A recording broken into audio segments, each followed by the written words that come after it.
This is the historic Srinagar city, demolished, marred, mutilated and shattered.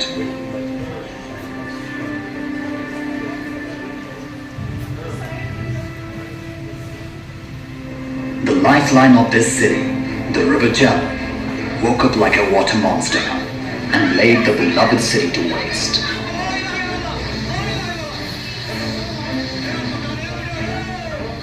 The rising waters became Kashmir's renegades, defying gravity, dancing to their own tunes, resisting the authority of humans, encroached everywhere, and eventually won.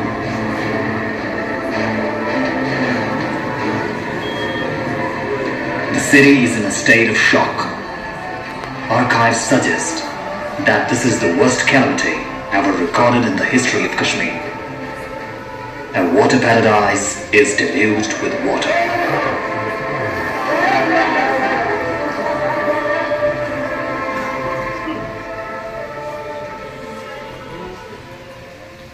Thank you.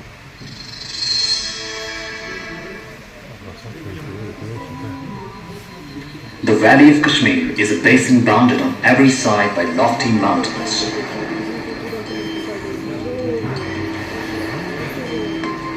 Jhelum is the largest and longest river of the sub-Himalayan region of Kashmir.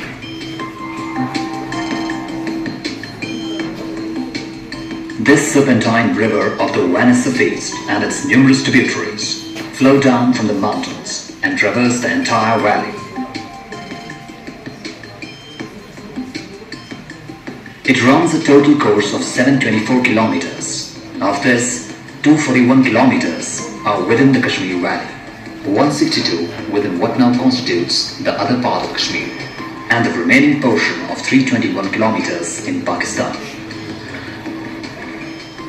The Vidistan, as it was called in olden days, Hydaspes by the Greeks and Weth by the Kashmiris, has an intimate relationship with the life of the people. But rivers change their moods with the seasons and alter their courses without warning.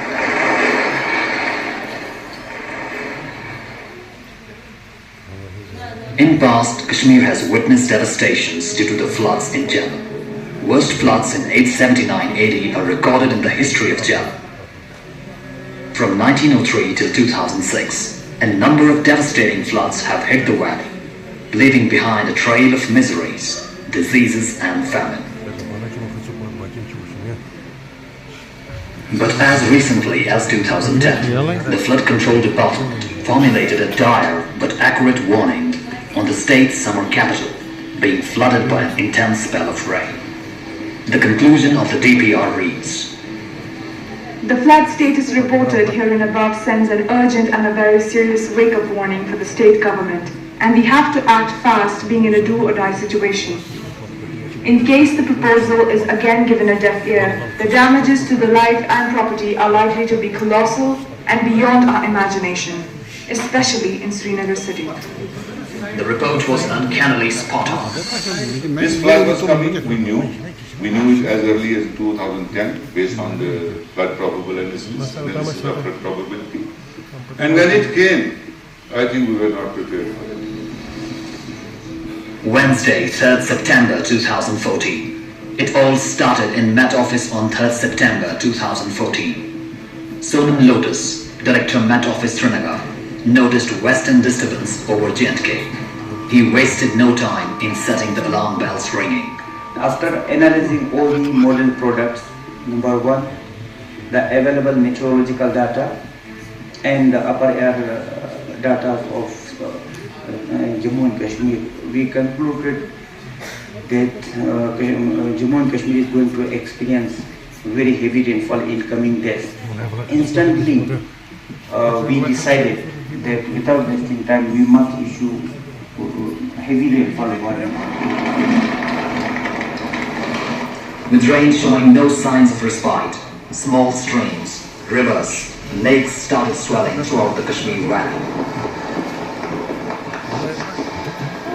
The president of flood manual was that every year they would formulate a flood protection route. and the engineers would get their orders who were posted in their normal duties in their departments at different places.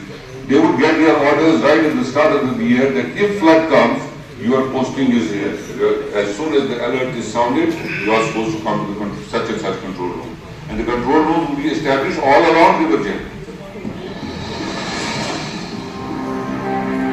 On 4th morning, the newspaper headlines warned of flood threat looming over Kashmir. Subsequently, in early morning, the Jhelum was flowing about the danger mark, both at Sangam and Ramunchi Bagh. The gate at Sangam read 28.5, 7.5 feet above the danger mark of 21.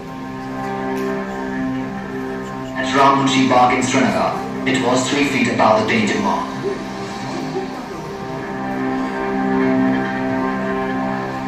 Anantnag was receiving very heavy rainfall, which at the end of the day reached 180 mm in 24 hours, against the normal rainfall of 1.8. Similarly, Pahalgam received the highest rainfall of 58.6 in 24 hours, against the normal rainfall of 2.7. South Kashmir was getting flooded at many places, and the threat on Srinagar was visible.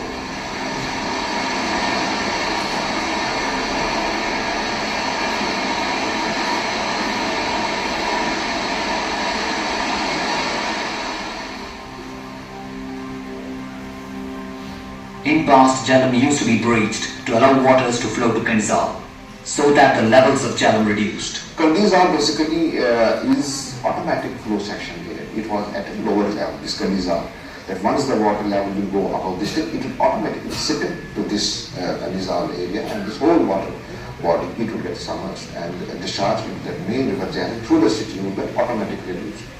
But with the passage of time and urbanization in that area and other interferences, the level of that spill level, crest level of that has been raised with the passage of time. In almost all devastating flood situations, the timely induced breach considerably reduced water discharge by more than half from Sangam to Ramunchi Bagh. As per the data available, the worst flood discharge of River Jhelum, monitored at Sangam and Ramunchi Bagh, was in the year 1959 with 1,20,000 cusecs and 48,300 cusecs at Ramunchi Bagh. I have fought in 1950 dry flood. So since the wasn't flood, never was the assembly issue fueling station right side of Charging Junction was done for at the Shibai. So we were concerned. Shah was taken care of in and out. As per past experience, timely breach at Kandizal could have considerably reduced the water level in Jhelum. But the government was indecisive and gave in to all kinds of pulls and pressures, both administrative and political. Somebody called me from Kandizal in the morning, there is some water going seeping somewhere. Very responsible person. So I thought, ये तो ठीक हो रहा है, this is good. So I was in touch with the army man. I had fixed that whatever had to be done. But in the evening, he said that we can't do it in the evening, we'll do it in the morning. In the morning we got the message that it's already done, so we had not to do that. An army handout said that the army was ready with its engineers for breaching, but got no request from the state. Kandizal always used to be the first thing that they would be breached intentionally to safeguard city. And intentional breaching is to be done much before the peak comes.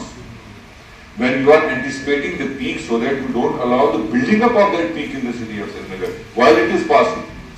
Now, if the peak comes and breaches it of its own, that will not have the effect of, channelizing the water. That will then go, water will go wherever it will find its way. In Srinagar, people were curiously watching the level of Jhelum, and the bridges were almost overtopping. The Associated Media team was documenting flood scenario around Srinagar areas, and people had already started evacuating.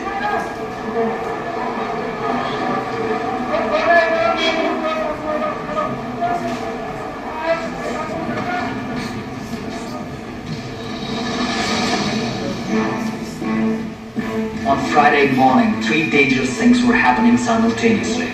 After a century, gauge at Sangam was getting submerged. The gauge at Ramunchi Bagh was rising at 10 centimeters per hour, and Asham gauge was rising even faster. It doesn't need a rocket science. The moment you see that the levels are rising. The moment you see that there is an intense rainfall that is coming and it is continuing for 2 days, 1 or 2 days, the first step that has to be taken is to drain out water from the pools of the water as much as you can. Now the first step should have been that gates of Dal Gate should have been opened because river had not risen here at that time. Dal area also should have been deflated so that it can take some water. River Jhelum, if they saw that there are flows much higher than that, they should have immediately downstream in Sonawari. Sonawari is a low-lying area, that is also a floodplain. They should have breached to deflate the river so that the coming peak which is being generated can be managed within the existing levels of the Band. By now, South Kashmir was deluged and devastated by the floods.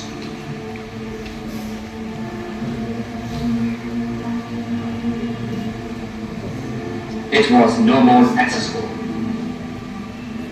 We had no connectivity to South Kashmir. The Neva bridge also collapsed. We lost that. Then we had one small connectivity through Wahibuk bridge. There was the only connectivity left, and unfortunately on 5th evening, that too got washed away.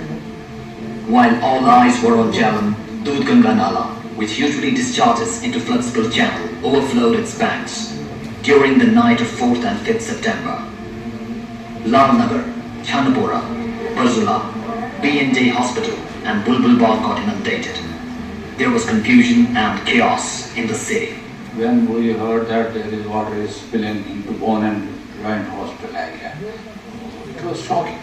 We have a gate opening down below Barzula. It connects Dudhganga Nala to Spill Channel. That was blocked. That was closed. Even a junior engineer or junior worker there should have thought that if the gate is not open, we'll give a cut to the embankment and embankment. I feel the deluge would not have taken place in this Baghat area.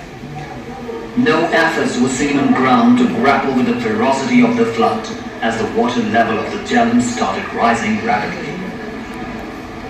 Though with every hour the choices for the government were getting limited, still experts feel if action would have taken place, loss would have reduced substantially.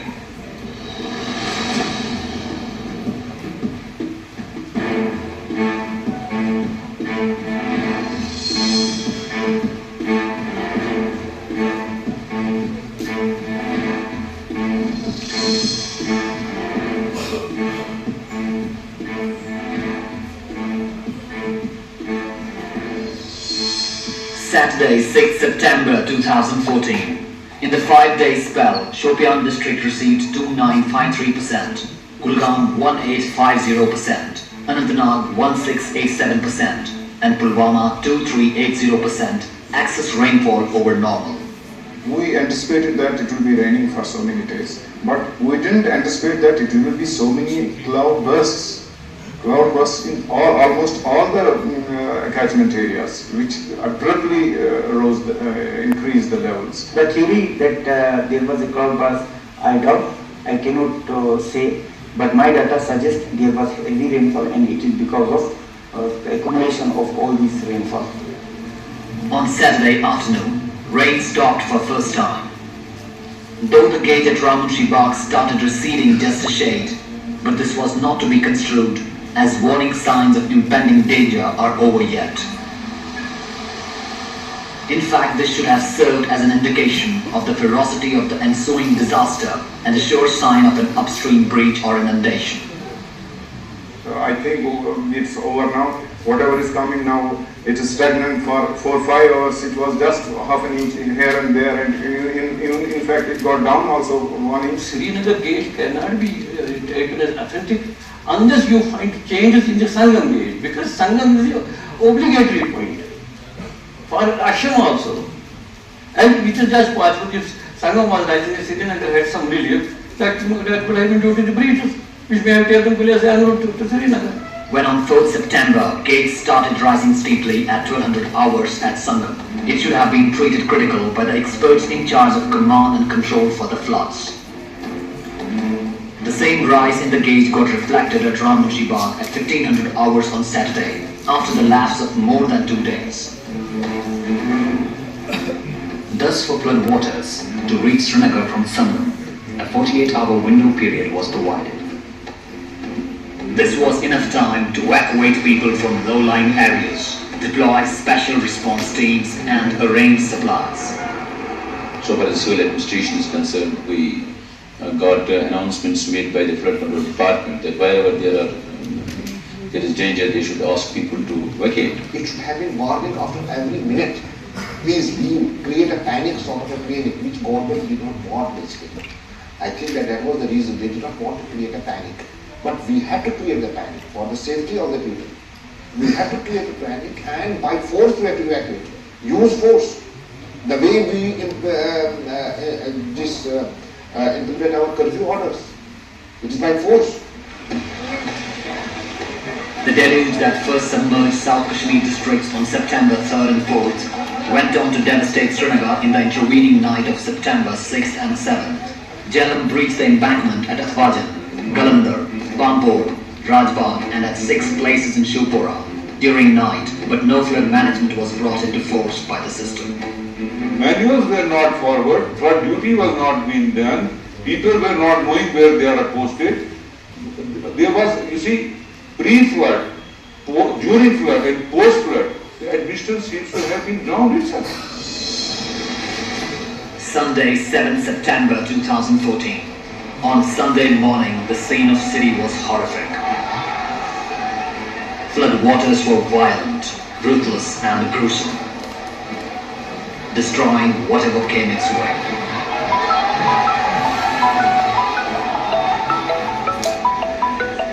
Houses, boundary walls, shops, structures falling like a pack of cards.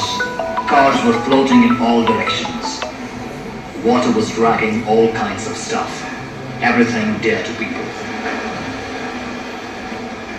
People were confused, astonished, unable to decide what to do. The river was in hunt of prized possessions.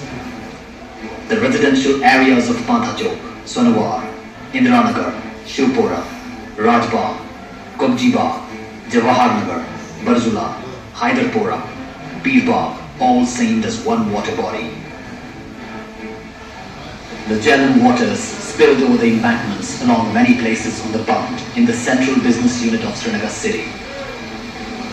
Water was gushing in the main business hub Lal Chowk, Residency Road, Karan Nagar, Hari Singh High Street.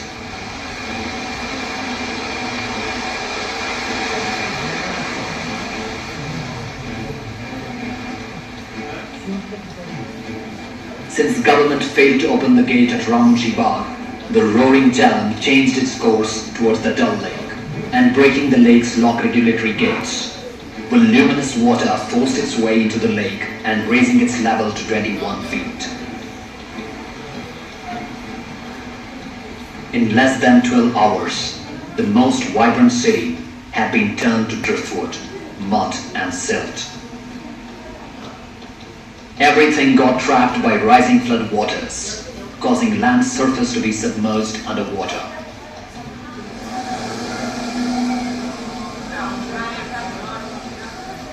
People who had any opportunity were migrating to safer places, and those who did not started looking for rescue.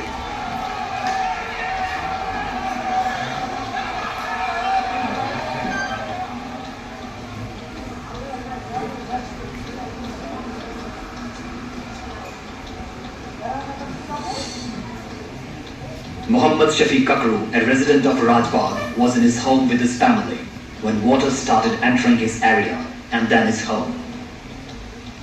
With walls and houses collapsing around his home and level rising, he got stuck in his house. Water was coming like an ocean, and everything, whether it was a block, whether it was a kitchen outside the house, whether it was a cow shed, whether it was a store, or the boundary walls, that were coming down. I was having with me my wife and 3 daughters. Like Muhammad Shafiq Kakru, tens of thousands of people went to upper stories or on rooftops calling for help. The desperation was such, people even cut tin sheets off their roof to save their life. faced with certain death in Delhi's Rajbagh, ETV's Rifat Abdullah recorded his last message after dialing his high-end contacts for help turned futile. जहाँ मुझे लगा कि कोई help कर सकते हैं तो मैंने उनको भी कॉल की। मैंने कहा आज फंसे हैं, आज कुछ कीजिए, हमारी ज़िंदगी बचाए, हमारी फैमिली भी फंसी हुई है, पूरे फंसे हुए हैं यहाँ पे। तो कहीं से उम्मीद नज़र नहीं आ रही थी क्योंकि कई घंटे गुजर गए। जब मुझे लगा कि 2 मंजिल कवर हो गए, रफली 20 फीट अबव पानी चला गया, तो अब मुझे बचने की कोई सूरत नहीं लगी। मैंने अपने कैमरामैन से कहा कि आज हम आखिरी PTC रिकॉर्ड करते हैं। It was perhaps for the first time that Jammu and Kashmir had become incommunicado during a natural calamity. Cars and trucks were submerged. Communication systems failed on a massive scale. People were desperately awaiting news of loved ones who were still trapped. The government had no capacity to deal with a flood of this scale. It had no command and control system in place. No official, no control room, no television. Radio was the only link, but that also stopped by 7th afternoon. They sincerely believed that it was safe. That is why most of them were sleeping at their residences, offshore residences. And some of them were actually rescued in these earth removals. The tide sparked panic among the hundreds of patients, attendants and staff in many hospitals in Srinagar. Dr. Adil, who was on duty in SMHS hospital, recalls the chaos when waters started entering the premises and eventually inundating the place. Believe me, words cannot describe the feelings. You cannot describe the scene when you entered the hospital. There were cries, there were chaos, there were wounds all around. There were 3 or 4 dead bodies there in the hospital, and there was no one to carry them out. There were people who were knowing that death is imminent, death is going to come to their patients at any time. But unfortunately, we did not have anything in our hand. Hospitals were rendered literally dysfunctional. Equipment worth crores was in water. Patients and attendants took refuge on higher floors in these hospitals, which had no power supply, were running short on food, water, and even oxygen cylinders for infants. Survival of patients, doctors, and attendants was at stake.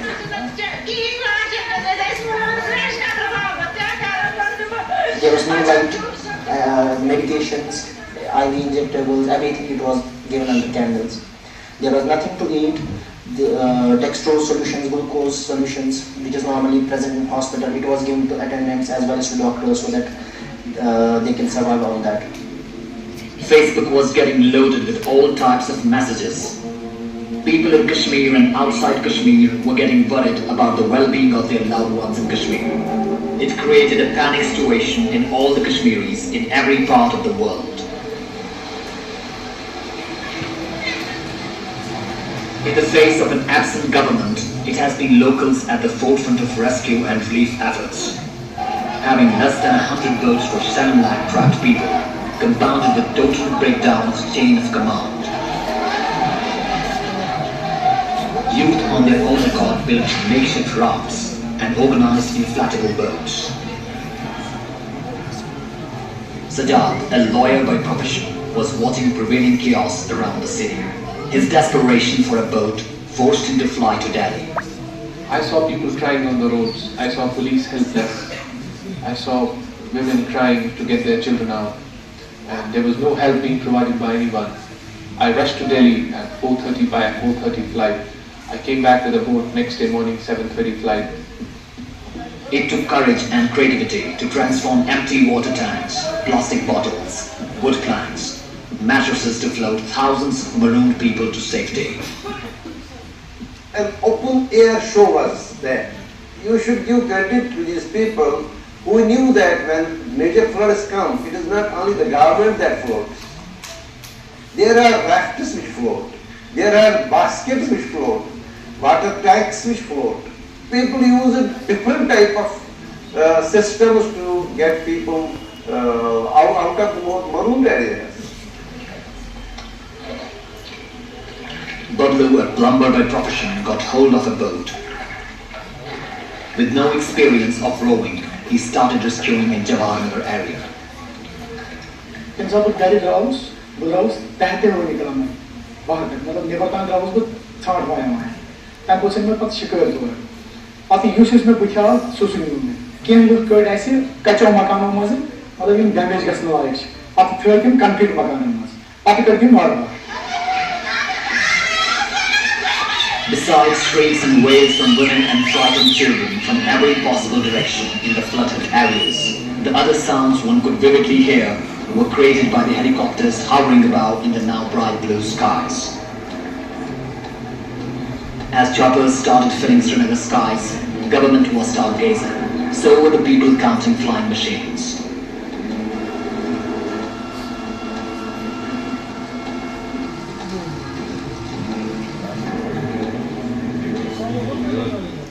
By Sunday evening, many people were still trapped in their unsafe homes. There was no electricity, no food, no water. The nights were hard. There were cries during the nights when the houses were collapsing. People were crying. It was a sleepless night. Not for one day, 4 nights we have spent in that water. We thought some snake would come, house may collapse. There was no electricity. We were waiting for the morning to come. Monday, 8 September 2014. People were still trapped in their houses without food, water and medicine.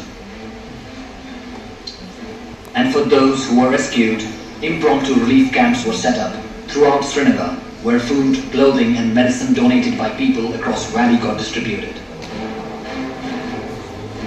Community lungars were established in all areas that were not affected by floods.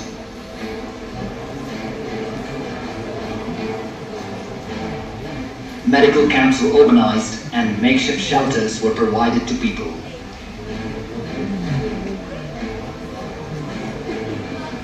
Sajjad was back from Delhi with boats. He along with his friends ventured into hardhit areas to rescue families still stranded in their homes. We rescued people from Hyderpora, we rescued people from Tengpora, Batmal. We visited Lal Chowk area and we saw around 65 tourists stuck in the Yatri Niwas. We rescued all of them. After that we proceeded to a hotel, JKTVC owned hotel. There we saw around 80 tourists stuck. We rescued them. But the most close to my heart was Raj Dulari Rani, living here at the Exchange Road. She was around 82 years old. She was alone for 6 days without access to food and she could not walk. She was pale yellow and we decided to go there. The ground floor was submerged. On the first floor there were drills made of iron. I broke down that window and then I got that lady out. There was not a single official of any kind visible in a city centre, waterlogged with water, sewage and the carcasses of cows and dogs.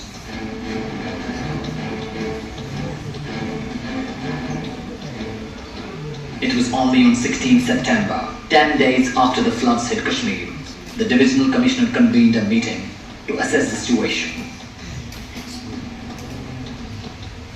Still large parts of Srinagar were laying under water. There were empty homes and crowded relief camps. People were trying to locate their loved ones and their belongings. Boats were still moving in places like Rajbagh, Jawaharnagar, Kamarwari, Bemina. There were no spades, water pumps, bulldozers. People again of their own started cutting embankments to allow waters out from their colonies.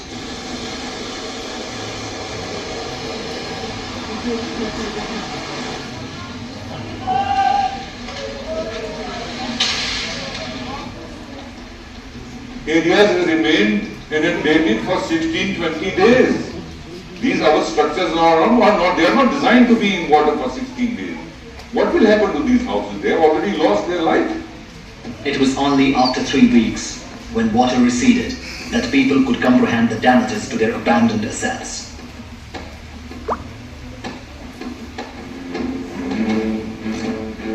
The calamity, worst in the century, caused colossal losses to life and massive damage to properties. Over 300 people lost their lives across J&K.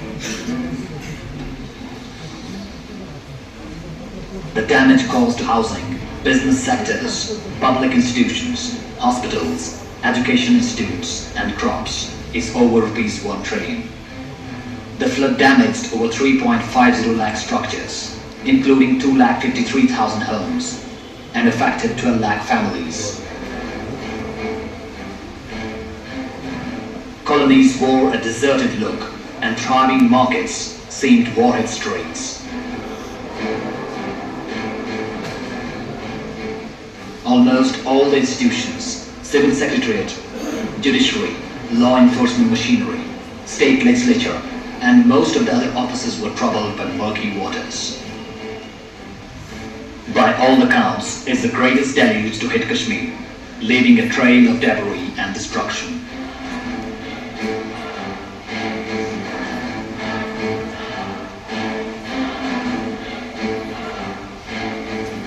I will call deluge of Srinagar a man-made disaster. Is it human? Why shouldn't they be made responsible? This all was about bad arithmetic at the policy level. We are made to sit like that, waiting for the disaster. I think you must have not seen the sector during this time. It can come anytime. So that we cannot stop. In absence of an efficient disaster management, we may suffer the same sort of meltdown in the next natural or man-made disaster. It's not a question of how anymore. It's a question of why.